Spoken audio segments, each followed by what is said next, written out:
Hello everybody and welcome to Symphony Legends. My name is Dominic Seldis and this episode we are going to concentrate on actually not one but two legends. The first is the piece Rhapsody in Blue and the second legend is the man that wrote it, George Gershwin.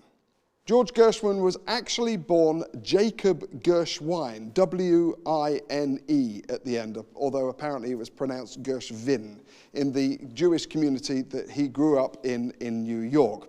He was a normal boy just running around the neighborhood until at 10 years old, his parents bought a piano for the household. Actually, they bought it for his brother, Ira. George and Ira would end up working together a lot on various different projects and fantastic musicals, of course, but it was George who showed outstanding talent almost from the off. And within 5 years, he had left school and started working on Tin Pan Alley. Now, Tin Pan Alley, let me try and explain, was basically the motherland for all popular music in America at the time. It had a lot of publishing companies within this one street. Those publishing companies would send out people called song pluggers, and this is what young George became, a song plugger.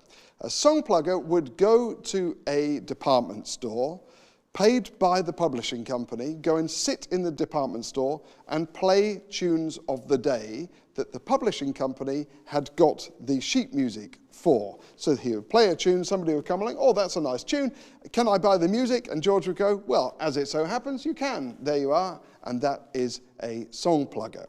At the same time, George was also writing his own music and giving it to the publishing company. He had a hit at the age of 17, which paid him a grand total of 50 cents, which in 1915 was a small fortune. Gershwin then changed to a different publishing company, but still on Tin Pan Alley, called the Aeolian Company. And not only was he writing tunes for them, but also he was recording on the piano. Now, when I say recording, what I actually mean is that he was making piano rolls.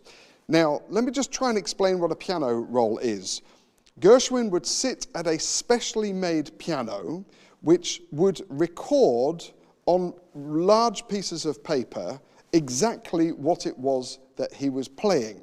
They would then take those pieces of paper, put them into a machine, and they would then create piano rolls, which were large pieces of paper that went onto a pianola in your house, and they had holes in, and air would blow through these holes. That air would then make the keys work on your pianola, and basically you would have Gershwin playing in your front living room. Absolutely fantastic, and he made hundreds of these recordings. He also wrote many tunes and scored a hit with a song called Swanny, which was for an artist by the name of Al Jolson. Now, Al Jolson was extremely famous at the time as a cabaret artist. Nowadays, unfortunately, well, he blacked out his face in anyway, those were the times, but he had a fantastic voice, and this is the tune.